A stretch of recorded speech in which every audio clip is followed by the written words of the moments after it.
Well, it's Medical Experts in Football. I am Taiwo Adeshigbin, your host. Food really is medicine, and Yeah, for and sure. I didn't even know that at the time the antibiotics I was taking for my face was messing with my gut. And then the stuff I was taking for my gut was messing with my hormones, or Just a messed up machine. that was messed up. And that's Amy Dirks, the sports dietitian-nutritionist and wellness consultant, as well as the founder of Amy Dirks Sports Nutrition, where you can find a number of nutritional programs at amydirksportnutrition.com, which is also listed in the podcast notes. So Amy's going to give us the inside scoop of her former role as a sports performance dietitian-nutritionist for MLS Sporting Kansas City. And of course, she's going to break down so many nutritional insights from the mistakes many athletes make, how athletes can eat to achieve peak performance, as well as some nutritional modifications that injured athletes can implement. So come along, the yellow school bus, buckle up, and here we go. The Midwest food, because I went to Missouri. I went to the University of Missouri in Columbia, and I did really like Kansas City. Yeah. But like you mentioned, so many small little towns, Boonville, this and that. Yeah. But they say, is it barbecue? Is that the known thing in Kansas City? What's the food that's popping there? Well, my husband loves grilling and smoking, and so he's pretty much where we usually get most of our barbecue. But there's the places that are Kansas City, like Gates Barbecue and LC's and Arthur Bryant's, and I mean, the thing with Kansas City is that it's pretty progressive for the Midwest, and so there's a lot of small local businesses coming in for food-wise restaurants and stuff. Well, Amy, I know you were a former athlete. You were a volleyball player, and as you know, this is a soccer medicine podcast, but I'll be honest with you, volleyball is actually my favorite sport to play. I played it all the way up until college, but let's not go off track because soccer is still the most important sport on this podcast.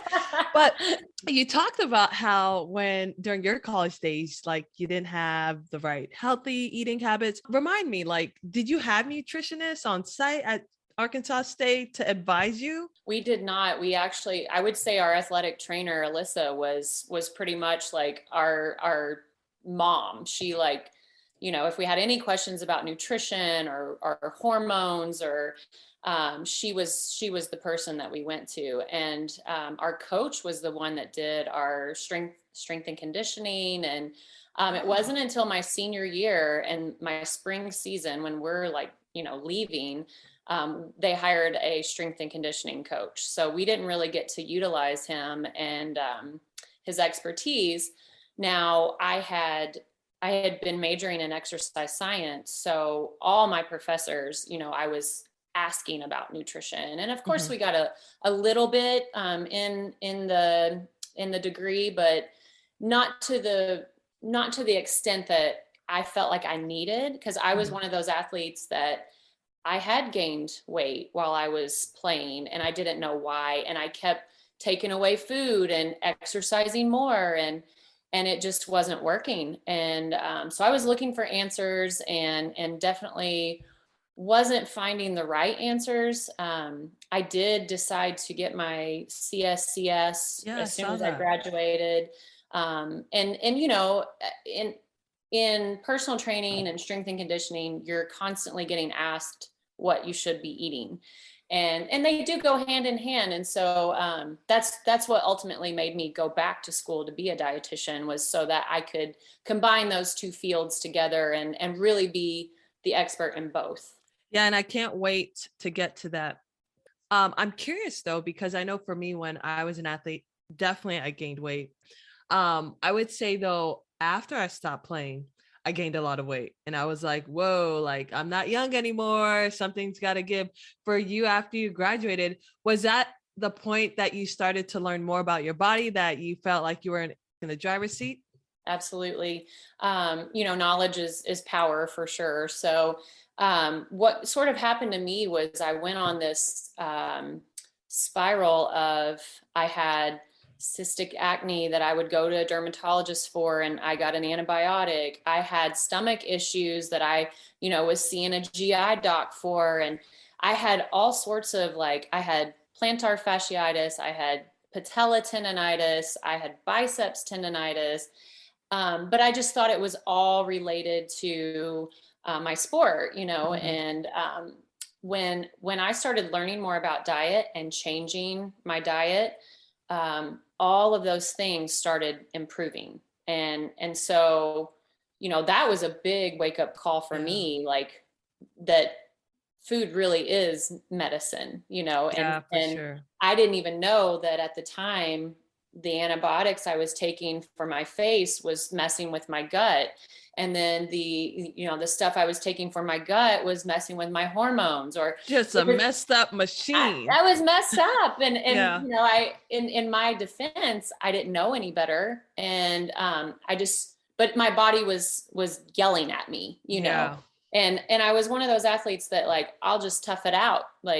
I'm not missing a game. I'm not missing practice. I got to start every single game of my college career. So I didn't have injuries that limited me that way, luckily. Yeah. But I was definitely on a path that was not going to be good, Yeah. So. I feel like I was in your same shoe, except I was the one that was injured every season. And I felt like I was doing everything right. I was training the hardest. I would be outside after everyone left, and I would still be getting injured. And you made a comment about one thing is that athletes, sometimes they don't even consume enough calories. And I thought to myself, I said, she's right, because I thought back to the time that I did 2-a-days, and I maybe had one little snack middle of the day and maybe a fruit at the end. Well, Amy, I was looking at your website and I was very inspired for sure.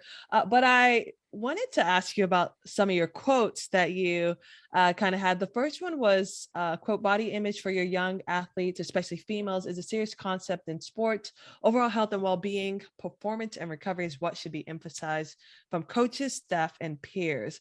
I'm just curious, your thoughts. How do you think we are doing today as a society when it comes to that? That is a great question. I think old habits die hard. And so, if you have coaches that have been around for a really long time, and that was sort of their coaching style to say, hey, you're too heavy for this sport, you need to lose some weight.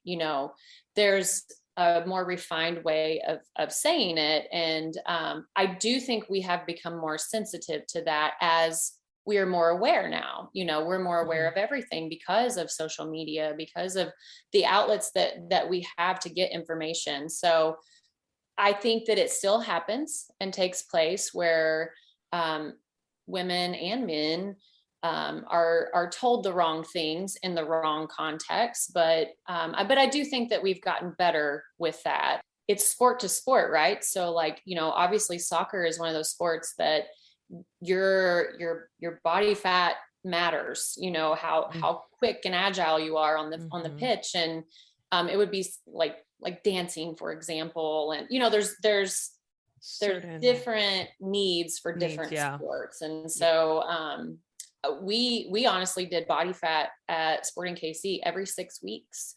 And I definitely tried to make it more about the health and but let's face it, they wanted to be better. They wanted to be faster. And so did the coaches wanted that. So, it was definitely emphasized more than what I might have emphasized it, but it was a good goal and tracking point for us to use. So, And we're going to get to MLS Sporting Kansas City experience real soon. But before that, I am really curious why, I know you had your personal circumstances that made you interested in nutrition, but I feel like there's more to why you do what you do and work with a given population. What is that reason? Oh, girl, it's that fire inside as an athlete. I can't tell you how much I love the sport of volleyball and just sports in general, and what it does to you outside of the love and thrill of even playing the sport itself. it, for me, I grew up, poor small town girl, wasn't able to travel really, probably wouldn't have been able to pay for college, and the discipline to work towards that, the teamwork, the diligence, and yes, like it gave me a life that I don't know that I would have had otherwise. Yeah. So it's one of those things that the mindset of certain athletes is intriguing, and I just want to give back to sports because it did so much for me. I wish you were my nutritionist back in the day. I would have probably had a longer career for sure, Right? or things like that. Well, to MLS Sporting Kansas City. So the way that it worked is I started actually in their 2017 season as a consultant, and yes, so the academy, the USL, and the first team were all at one location at Swope. So as a consultant, I came in, 2 to 3 days a week and tried to be there to help all the teams. And I did not work with the girls very much. They did have me talk to some of the girls like outside of the facility. So I did do that a couple times, but my main job was the first team, and then kind of trickled down from there. And so what happened was, we saw great success with the sports nutrition side of things. I was able to increase the budget for better supplements, for higher quality foods in the training kitchen, and so forth, better catering meals. And so then Peter Vermees decided to see if he could get me a full-time position. And so he was able to do that. And so in 2018, I went full-time with the team. However, at the time, a new facility was built for the first team. And so they moved off campus to the new facility, and then the USL team and the academy was still at the old facility. So I sort of had to be in two places at one time, I guess you could say.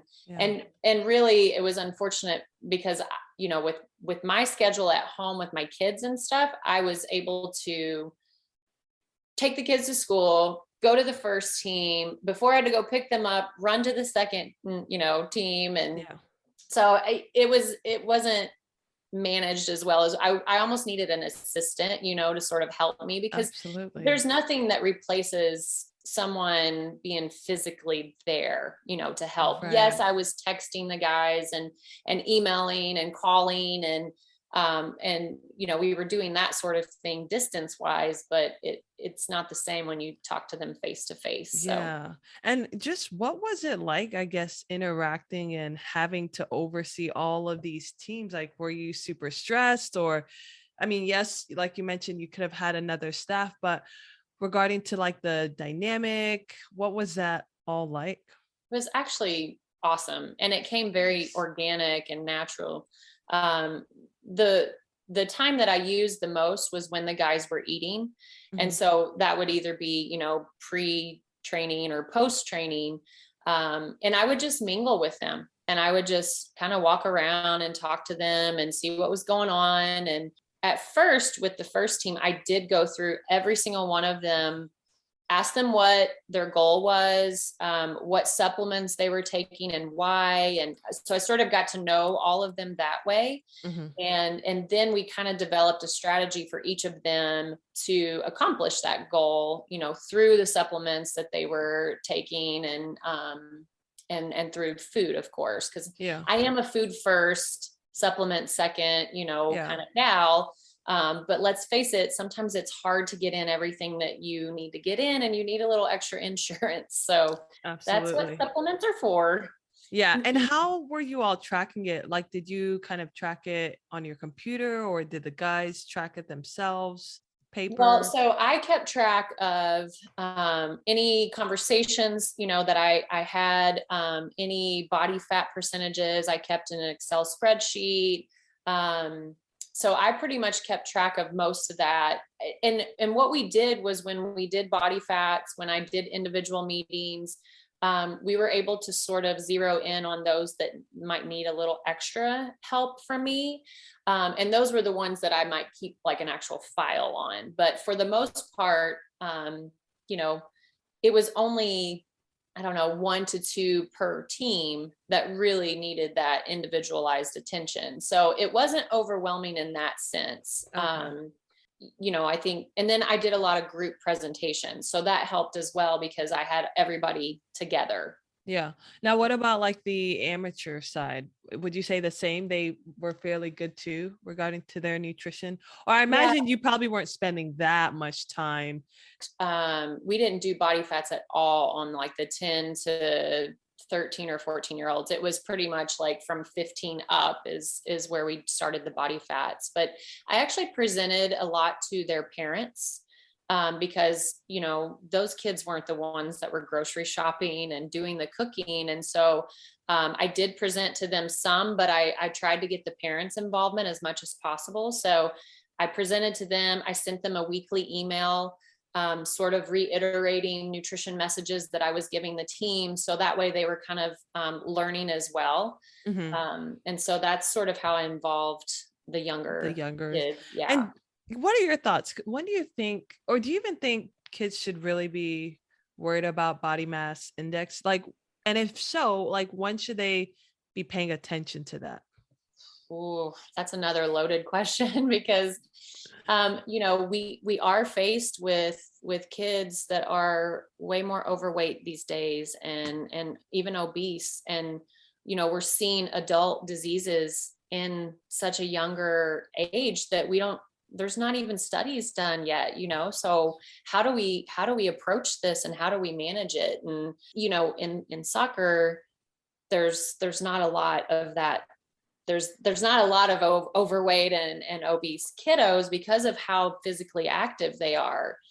There were definitely some that were trending that way. And had they not been as active, you know, it would have been an issue. And some of it was had to do with how much income, you know, they had and access to healthy foods. And some of it might have been cultural, you know, because you've got soccer players from all over the world. And so there was definitely, you know, some barriers, I guess you could say, or some things you had to, you know, work through. But I don't like BMI because it doesn't take into consideration really muscle mass. Yeah. And, you know, it's, I just think it's very antiquated. And so that's why I really think that like circumference and, you know, lean mass, but like body fat percentages are more accurate than measure. Yeah. And you mentioned a really important consideration is cultural aspect. And I imagine Kansas City, they probably have people, some from out of the country. And I know for me, a lot of my listeners, some of them are in Europe, some of them are in Australia. And you talked about trying to make a plan that fits the athlete. Now, what if you're an American and you have maybe someone who's Italian? Maybe you don't have a huge background about the types of food that they eat. Do you have to like take some time to see what's in those nutrients to try to make a meal plan that's similar? Or do you just say, hey, just eat this, take out this certain sauce? How do you do that? In order to get people to make a change or a lifestyle change, you have to meet them where they're at. And so I'm always about introducing more foods versus taking away foods. And so, you know, when I got to know some of the players, like we had a guy from, you know, Central America, tons of rice. And then we did have a guy from Spain, and, you know, those Europeans are like, wait, where's the bread?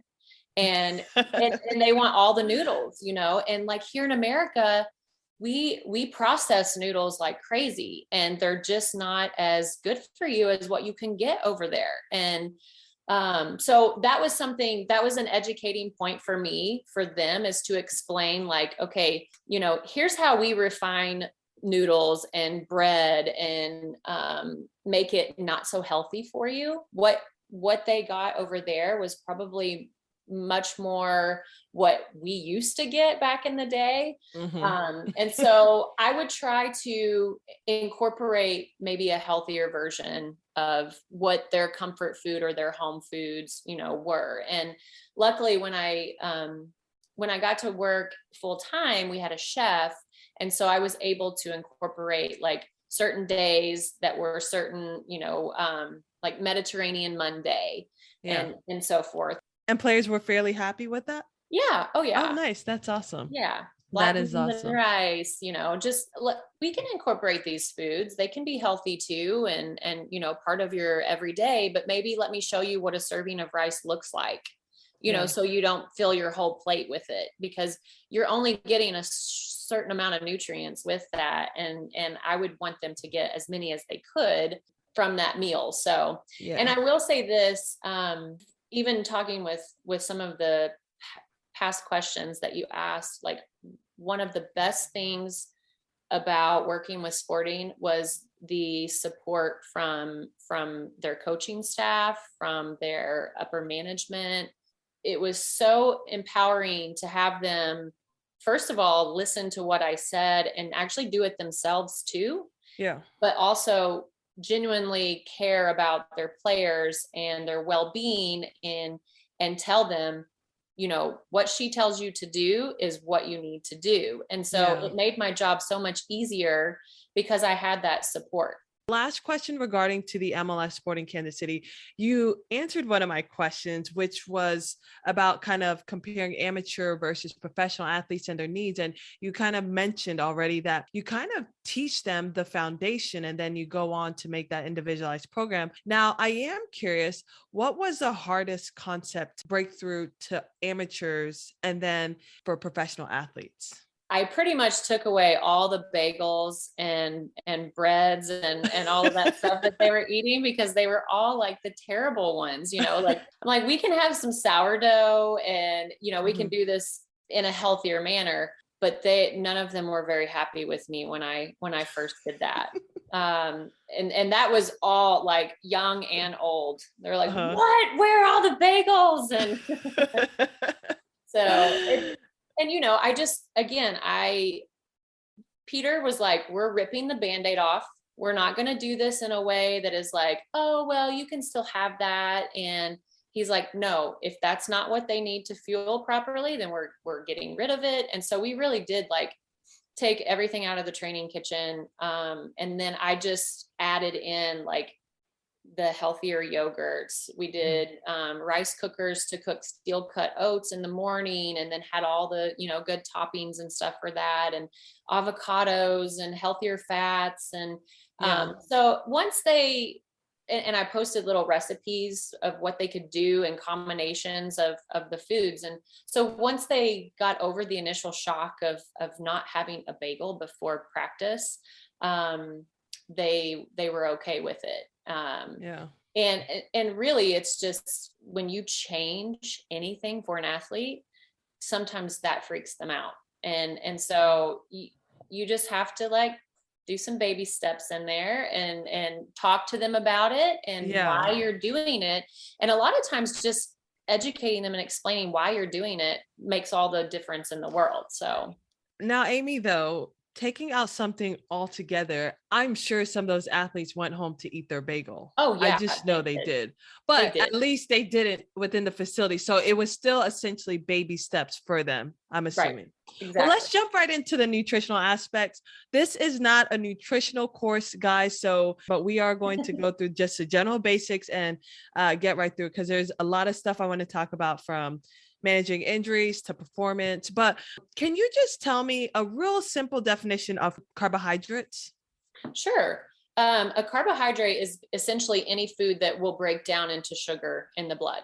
So. Okay, there you go, guys. Now, we talk about carbohydrates needing that, say, like before a game. And as you mentioned, I used to eat Alfredo, fettuccine pasta, thinking I'm getting that for the game. And obviously that's not the greatest pasta to be eating. From your standpoint, like, how do you balance, say, like the carbohydrates you should be eating, say, the day of a game versus the ones you should be eating the day before? Your training regimen, or pre-game, should I say, really does start the night before. And so, I always talk about having a healthy meal the night before, but the day of is usually when, like, let's say they have an afternoon game or something, and breakfast, mid-morning is the biggest meal of the day that they're going to have. Then, you need to salt your food. You need to add a little extra, like orange juice or grapefruit juice with your breakfast. Maybe add another banana or apple, or, because that's another healthy carb. So I usually on those days sort of want them to have just a little more insurance, but it's still really a balance with the plate method is what I like to use with athletes, because it's a visual, and it's easy for them to do anytime, at home, when they're traveling, before games, whatever. So I always say, take your plate, divide it in half, and half of that is vegetables. So if that's cucumbers and carrots and that's all you like, then half of your plate is cucumbers and carrots. The other half is split, into fourth sections, and 1/4 is your protein. And that's actually about the portion size of, the protein that they would have. A chicken breast has 20 grams, and that's about what they would need. So, and then the other 1/4 is more of that, like, starchier carb. So, your potato or sweet potato, or your rice, or your quinoa. And then you sprinkle in some fat. So whether that's an avocado or seeds or nuts, or drizzling oil on your salad. And then, like I said, you just might have a little extra, like a piece of fruit and some juice or something. So, gotcha. Yeah. And then when it comes to like 2-a-days versus one practice a day, are there major things that you see certain athletes do that makes you think like this is going to cause more harm than good, especially for the 2-a-days? Let's talk about the like 2-a-days sessions. Do you see athletes maybe eating too much or still not enough? But both, honestly. You have those that are really in tune to their body, and they know, like, okay, after this training, I'm going to have a smoothie, a recovery smoothie. And maybe I'll have, like, a little something else, like maybe a yogurt later, or some granola, or, something, a bar of some sort that's not too heavy. But then you have those, especially the younger ones that are, maybe their metabolism is still a little faster, or, and they tend to not give themselves time for their stomachs to communicate with their brains, and they would eat too much. Or, another thing is eating, like you were saying, the fettuccine, like that's really high in fat, and that's fine to have every once in a while. But when you're training twice a day, or as a pregame meal, that is going to be, too heavy in fat. And so if your stomach is constantly working and sending blood to digest food, then it's not getting in the muscles where it needs to for activity. So less is more usually. And then you make sure that you have a plan for that recovery after you're done. And that's when your biggest meal should happen. Right. Yeah. But really, how can athletes really know if they're eating too much versus not enough? Because no athlete knows how many calories they're burning on the field doing practice. Or, maybe they do these days because they do have the GPS tracking, and things like that. Right. Yeah. Yeah, I mean, you're right. They probably don't know exactly. I mean, it's sort of a experiment, I guess. And again, you factor in their age, you factor in, like, are they injured? Are they healthy? You factor in their goals. Do they need to lose weight? Do they need to gain weight? And so all of that goes into consideration when you do explain, like, this is about how many calories you should be having a day, and this is what that would look like. But I don't like to get into calorie counting and stuff, because I think it becomes this obsession, and in a way restrictive, because if they get to a point where they know, okay, well, if I have this meal for breakfast, this snack, this meal for lunch, this snack, and this dinner, that's this many calories. And so they end up eating the same thing all the time. And so I try not to stress calorie counting also because, it's more the quality of the calories that you're eating. Did you get a complex carb, which has more fiber and it's going to break down slower than like your simple carbs, like your sodas and candies and cakes and crackers and cereal and that sort of thing. So did you get a lean protein source? Did you have a little fat sprinkled in, and so I try to emphasize those things more than calories. Because I always tell them like, okay, well, you have 100 calories worth of broccoli and 100 calories worth of cheesecake. Do you think those 100 calories are going to do the same thing for your body once you ingest it? Like, absolutely not, because food is communication to the cells. It breaks down and it tells our cells what to do. And so you almost have to think about eating to heal, and not to hurt. Yeah, I stopped. Well, I never started counting calories, so I never actually started, but I just couldn't keep up with that. But you talked about how protein is the most important immediately after training, whether that's a shake. And I listened to one of the podcasts and you mentioned how athletes make the biggest mistake of like not having something to fuel themselves right after, whether it's a lift or anything like that. And I'm curious, what do you recommend for your athletes? I know you recommended just like having like maybe a smoothie right after, just in your car or something like that. Yeah. I mean, smoothies are just the easiest way to get in a lot of nutrients. And so, they're an easy way to throw in some protein, whether it's through an almond butter, whether it's through a collagen protein powder or whatever that might look like. You can throw in a little healthy fat from maybe some coconut oil, lots of micronutrients from your berries or fruit, that you use, potassium.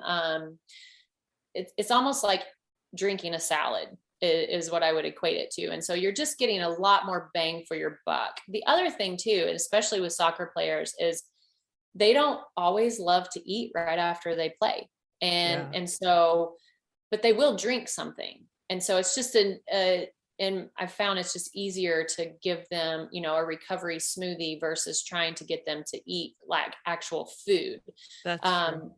Yeah. So like the energy balls and small bites of things, they would maybe try. But I always, emphasize even a trail mix or just something small, within 30 minutes after. And then within 2 hours after their training, they're probably starving. And then they can, eat a bigger meal. And when we talk about soccer players, and I know I said I'll talk about the strength and condition aspect later, but I actually want to ask you about this. When it comes to, well, first of all, we know like soccer, most soccer players are pretty lean. We have kind of that lean muscle, for endurance. And I'm just curious your thoughts, like when is the best time to lift? Because I know when I was an athlete, we would have practice, then we would lift, and then we would eat. Do you think there's an ideal time, whether that's first thing or in the morning, and then have practice in the afternoon to kind of help an athlete recover? That's another good question. And I do think it's kind of individualized because I feel like maybe for females, it could be that are hormonal on their cycles and so forth, that maybe there's a better time for them to be lifting than males. And, and there's so much out there about, do you lift first and then do your cardio? Do you do your cardio first and then lift? And that's where I think it's individualized, because it's, whenever you feel your strongest, or for me, for example, like I'm a 7 to 9 a.m. workout person. That's like when I'm most energetic and can conquer anything. And then as the day goes on, it's just like, so, I think it sounds like there's no wrong or right answer for that. I mean, I don't think so. I know, like for our guys, they practiced first and then they lifted afterwards. But they did have a recovery smoothie in between those two things. And then lunch was right after lifting. So yes, one was right after the other, but there was like recovery periods, after each. Well, let's go on to fats, because as we know, there are some good fats that we should be having in our body. Is it true though that athletes should avoid keto diets and intermittent fasting during the season? What are your thoughts on that?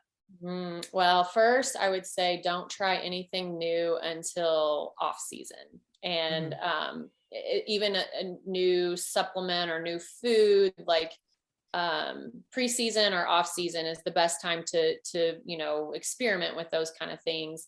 I don't want to say that a keto type diet is not good for athletes, because I have seen some be really successful with it.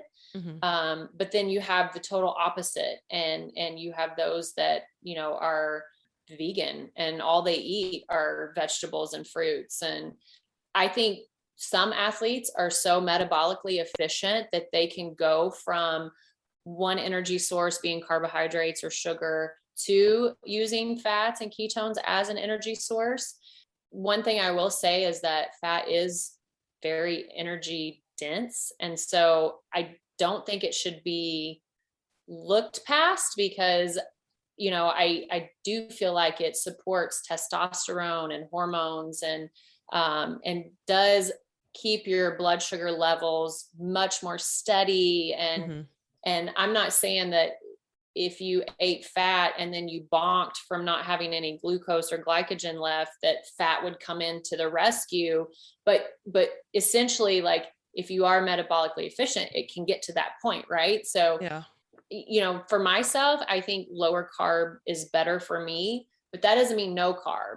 And also, like, it's better carbs, than others. So, what's your better carbs? What's the carbs you like to consume? Yeah. So I love sweet potatoes. I love all vegetables, honestly, but like potatoes and sweet potatoes and squashes and peas and hummus and beans and those sort of things are higher, in sugar than, let's say, broccoli and spinach and, some of your greens and then fruit too. Most fruit has fructose, which is the fruit sugar. So it's going to be higher in carbs too. And I don't limit, I don't worry about the sugar in those kind of foods, Oh, that's good to know. So I'm going to stop worrying about, because sometimes I'm like, I'm not going to eat the strawberry because it has sugars in it. No, because I mean, your berries especially have the least amount of sugar, and they have the most amount of antioxidants. So you're doing a good thing by eating those. Yeah. Now, about the keto diet, I'm curious, have you actually had an athlete who just was straight on the keto diet? It was just a lifestyle thing, and he played through the season with that, or is it not common to see an athlete? I mean, I didn't. I had a colleague that he had a whole rugby team that he was working with that did it and had huge success with it. But I haven't personally had someone who tried it during like season, and I had lots of questions about it. And so I definitely, and especially the intermittent fasting, and a lot of that was, brain fog, and they just wanted to see if they would have more energy from fasting and then training and then eating later. So, and again, it was one of those things that here's what I can tell you, but until you try it and see how it goes for you, I can't really say for certain if it's going to work or not, so. Have you ever tried the whole keto diet before? Yeah, I have. And how long? Well, I would say, so I did what's called the keto green. So I feel like a lot of keto dieters limit vegetables, and then they add way too much dairy. And so I sort of tried to do it by, using more green vegetables and less dairy. Did you notice a difference when you went on that keto diet, like regarding to maybe whether it's your energy or anything particular? I mean, I felt great. I will say that like after, 3 to 4 days of doing that, I did have a little bit of a lull in my energy. But that went away. And so, Gotcha. but I'm one of those people that I like to try stuff just so that I can say, like, all these meal prep boxes that they'll send you, I've tried those just so I can say, you know what, for this client or for this athlete, you need this, you need Sunbasket. And I can honestly say that I've done it. So, I will dabble into, stuff, but I'm still on my own, like, health journey of trying to figure out, okay, well, now that I'm post kids and 42 and my hormones are crazy and I've got to switch gears again, so, that's the thing about nutrition, is that it's constantly evolving, just as our bodies are constantly evolving, and we have to support us where we're at. Absolutely. Now, there are going to be a number of medical providers tuning in, and I kid you not, yesterday I had a patient. I've started this new sports medicine job in Atlanta, and they have these forms, and it's like a screening where they ask about falls, abuse, and then there's a nutritional aspect, which kind of surprised me because I'm like, it asks like, how do you think your nutrition is? And then the other day I had a patient, she's like, well, she's like, it's okay. And like, I was like, well, do you think you have the resources to know what you should be doing? And she's like, well, I don't know. And immediately, because there's a box that says clinician educated them. And, obviously I know my major groups, but I said, you know what?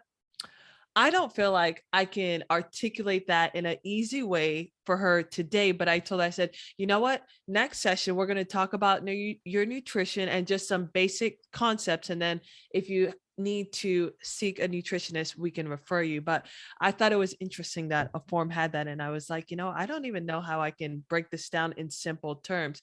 So I'm curious, for medical providers that have patients that they interact with every single day, on that first evaluation, like, what do you think are important, like just general nutritional concepts that should be communicated every single time to every single patient? First of all, I'm married to a physician, so he's a family practice doctor, and so we butt heads a lot, but we also like feed off of each other and can ask each other's questions or give each other our opinion and see where the other person is at. So and I will say this, like, for physicians, they certainly mean well and want to help, but when they tell patients that they need to lose weight, but then they don't have the resources to give the patients to help them lose weight, like people go home and they just they'll try maybe the energy balance thing and cut down on calories and exercise more, and that down regulates your metabolism, and it may work for a little bit, but then eventually it stops working, and you can't just keep doing that to keep losing weight. So I always start with what are carbs, proteins, and fats, and I think them understanding what foods include those, like sort of, okay, your carbohydrates are all of these foods, and then your proteins are all of these foods, your fats are all of these foods, and then of these, here's a smiley face by these that are better than others. And again, even though I don't like to demonize any foods and say that, because nothing's off limits, so to speak, but how do you put that together to make a healthy plate? And then just the importance of movement in general, water. What are you drinking? That's usually the first thing. Like, let's rethink your drink. Like, what are you adding to your coffee?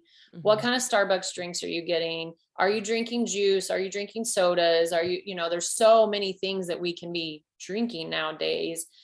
Is that what is adding to your weight issue, if you have one, or, whatever it might be. So, those would be the first couple things. I think. And then because I think my thing that I feel like I struggle with, like you said it, we do get a lot of referrals. Doctor says your back pains because you're overweight, you're this and that, which sure, we get it that body mass can put a little bit more stress on the joints. But sometimes if I'm going to advise, I'm like, well, how do I advise them of how much? Because like you said, it's not wrong to count calories, but for someone that is heavier set, that is maybe used to eating a ton of meals, like, do we first just throw in, hey, these are the good carbs, proteins, and just do that first, and then maybe see how that goes with those little changes before you say, and then maybe you should try to limit the amount you eat? Like, how do you go about that? I feel like I'd still struggle communicating that. Yeah, I mean, I do feel like there is a huge portion distortion, amongst people, because our portion sizes have increased naturally, from food manufacturers, from restaurants, and so we do kind of need to get back to like, one, physiologically listening to our bodies. Like, are we hungry? How hungry are we? Let's not eat too fast, so our brain has time to catch up with our stomach to tell us that we're full. We've sort of like just let everything overtake our physiological ability, to determine all of these things. It's like infants and little kids, they actually do know how to portion size and know when they're full and when they're hungry. They do, actually. And we are the ones that are like, no, you need to eat more. And so I think, I hate the old food models, but like sometimes showing patients, like, especially for my soccer players that, like macaroni and cheese or rice, even, like showing them what an actual cup of that looked like, was like, oh, that's how much I'm supposed to be having. Like, yeah. So visuals are always helpful, versus just, giving like the scientific information. So, I think, showing them but also relating it to real life things. So a checkbook, that's the size of the fish that you should have. A tennis ball is going to be like, all your fruit, and anything round is about going to be that size. And then the palm of your hand, that's the protein size. Protein, yeah. Okay. Like, that's good. Yeah. I think I'm going to mention to my boss, like, hey, we need to have a nutritional model. If we're going to be asking these questions, we need to have some of these resources for them visually look at. And then, so I had these plates that were divided into 3 sections, and I just used that all the time. So it, it was a standard size plate, but it was divided in half, and then the other side was divided in half. Oh, and you just showed them that? Yeah, it was an easy way to say, okay, see this? This is where your vegetables go. This is where your meat goes, and this is where your, your starchier carbs or whatever it might be. And so I think when you show them that, and then you have the list of what foods belong in those categories, so then they can like put it kind of together, then it makes a little more sense for them. And when it comes to putting it together, you talked about being able to listen to your body. For me, I feel like I could eat throughout the entire day, and clearly I'm not listening to my body. I guess, is there a secret strategy that one could really tune in to kind of feel like, are they truly hungry, or are they just bored? Or is there anything that you use? Because I do feel like, especially when you're an athlete, sometimes you feel like you could eat around the clock. Yeah. Well, and honestly, athletes kind of should. Yeah. Depending on, if they're like what their activity is that day and stuff. Like if they're on an off day, then. But I'm talking about even during the off season where they're not even practicing. I always felt like I could eat every hour or two something. So the first thing that I would say is what are you eating, and why do you feel like you need to, like, why are you hungry? And so are you not eating enough protein and healthy fats to satisfy you? Because if you are eating those carbohydrate foods, especially those that don't have the fiber, they break down fast, they increase your insulin, they give you that energy burst, and then they leave you flat on your face. And it creates that vicious cycle in the brain of, ooh, that sugar was good, I want more. And That's so, exactly it, actually, now that I think about it. and I so was eating then just carbs. we crave those carbs again, and then we fuel our body with them again. And so it just, the cycle continues.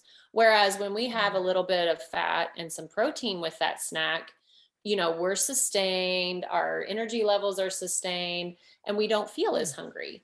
So there's just a Oh, satiety factor in there. So that's the first thing, because most of my younger athletes, that's what happens with them, is that, the parents are always like, they're constantly eating, they're always hungry. And I'm like, well, what are they eating? Well, a bowl of cereal and, a half of a sandwich and some chips, and okay, carbs, carbs, carbs, yeah.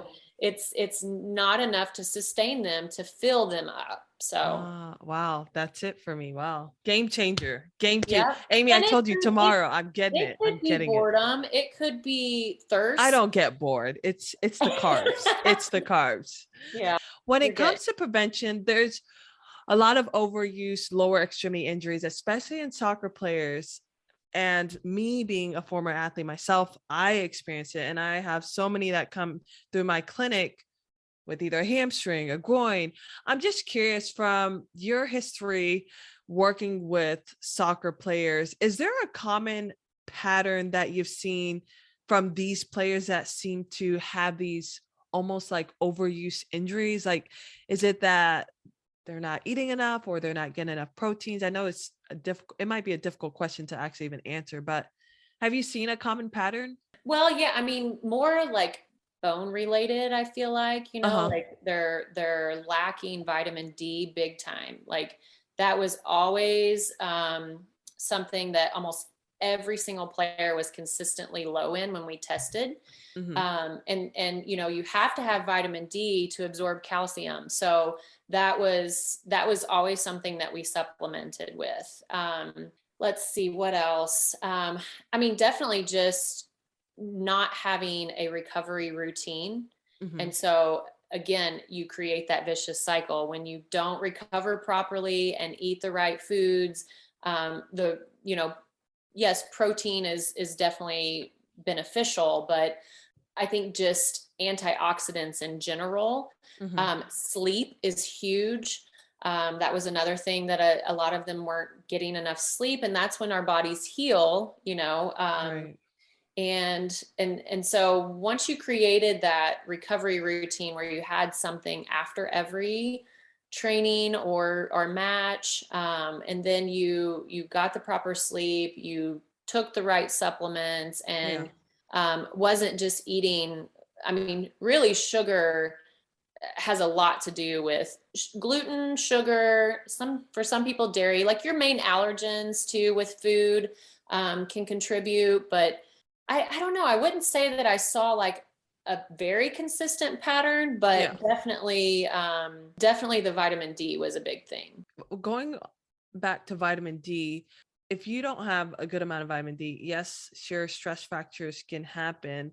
But for someone that maybe suffered from a stress fracture, are there certain modifications that you will incorporate in their diet? Is it just maybe adding more vitamin D, or are there other maybe meals that you would advise of versus things you would not say you should eat? Um, I think it depends on, are they in the acute phase of the injury, or is it, are they over that acute phase and Yeah, they're let's say in they're sort of over that the acute phase. okay. So yes, the D, and it has to be D3, not D2. What's the difference? D3 is the active form of vitamin D, so it's more absorbed. Oh, okay. D2 is not really absorbed, so you're not really getting much benefit from doing that. Hmm. Of course, vitamin D is best gotten through sunlight, with the skin. So Yeah. that morning sun is the best time to try to get that vitamin D in. Um, Again, calcium and iron, those are two things that, we might consider. I usually tell athletes to get an iron skillet and cook in an iron skillet at home, and that will infuse iron in your foods, and you don't even have to take a supplement for it, and especially if you already eat red meat or lean meats. And turmeric or curcumin, that's another one for any kind of inflammatory problem.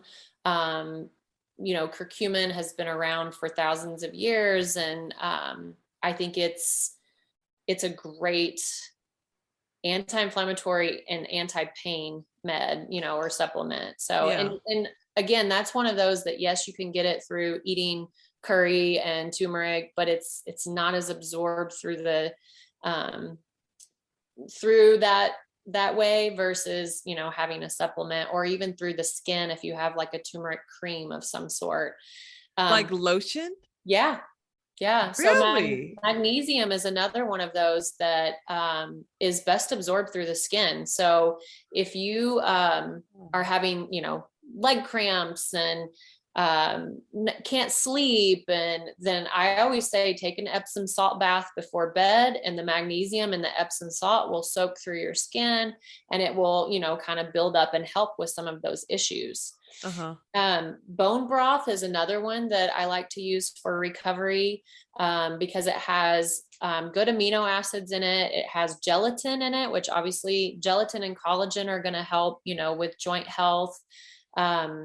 Collagen, and bone broth is just it sounds like it's bone broth, but can you kind of break that down? Yeah, so bone broth is kind of like a chicken broth, only it's when the bones of whatever animal you're using, you cook it kind of slow and low, and so all the goodness in their bones will leach out into the broth.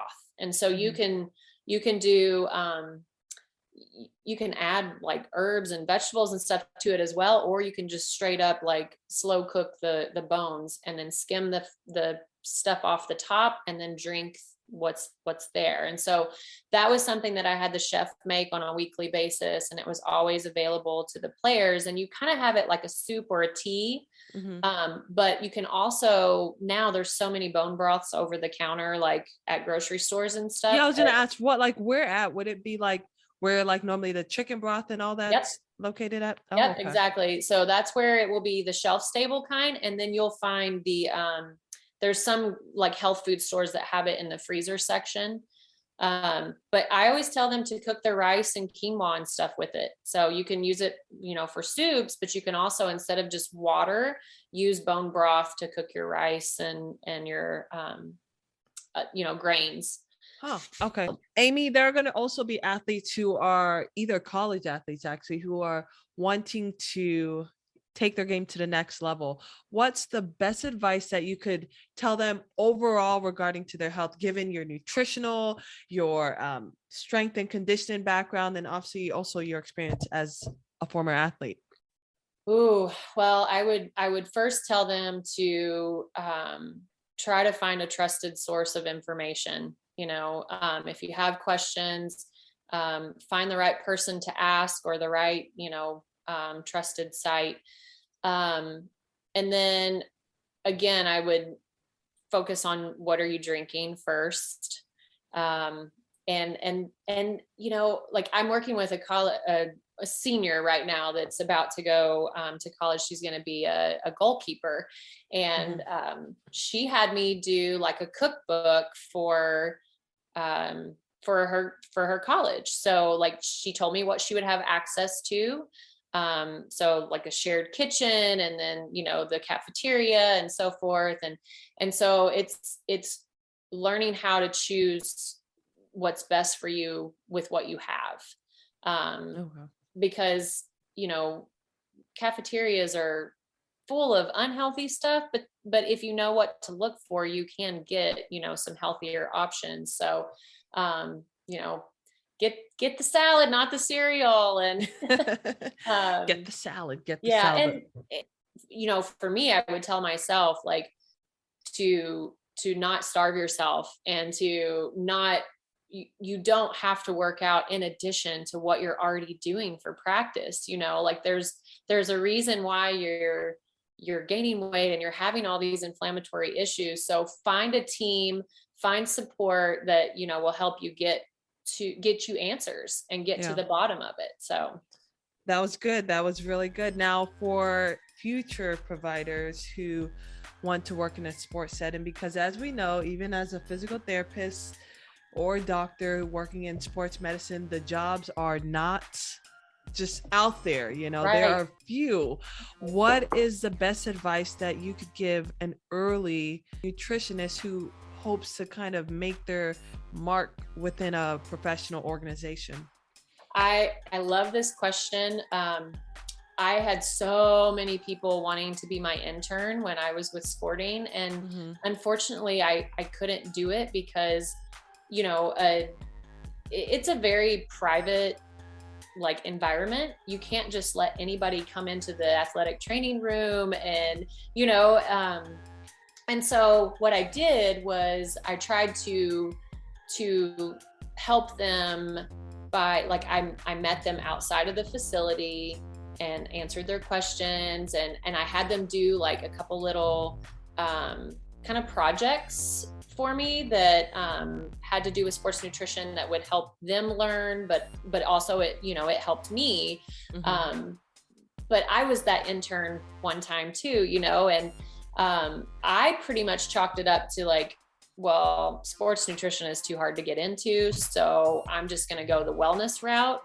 And but really my wellness background only benefited me in the sports nutrition side of things. So one of the things that I did to still be in sports nutrition was I volunteered. I was lucky enough to live where there was a Division II college, and, you know, I got to know the volleyball coaches right away. I went there every week and spoke to the team. We knew the athletic director and the basketball coach and the football coach. I talked to individual players. I just dove into what I could do. And so I would tell those people, if opportunities aren't visible, create them and network. Like, don't be afraid to ask, and because you never know. And like I said, I had to say no, but I was like, but we could do this, and, you know, I could try to help you. And so, and then even now I have this online business thing going, and I'm like, how could I help an intern, you know, and be their preceptor, and them, you know, in turn help me with my online presence. So I just think you have to go find a team and say, hey, would you love for me to talk to your team about nutrition, and talk to them and create handouts and just volunteer. And I think that was a good way to end it off, because at the end of the day, it's clear that you love what you do, because you would be willing to take time out of your day unpaid to do it. And I feel like all the medical providers that I've had on my episodes, some of them were like, I first started just volunteering, taking time out of my day. And sometimes that's just the nature of kind of sports medicine. But then once you get in, it's like, it gets a little easier, you know? So exactly. You create a name for yourself and a presence. And that's how I got the Sporting job. Well, thank you so much, Amy. You all can find her on Instagram and her website, which will be listed in the podcast notes. Thank you so much, Amy. Nice to meet you. Thank you for having me. Nice to meet you as well. Thanks for tuning in to Medical Experts. Please rate, download, subscribe, share with your fellow mates, because they're going to enjoy it.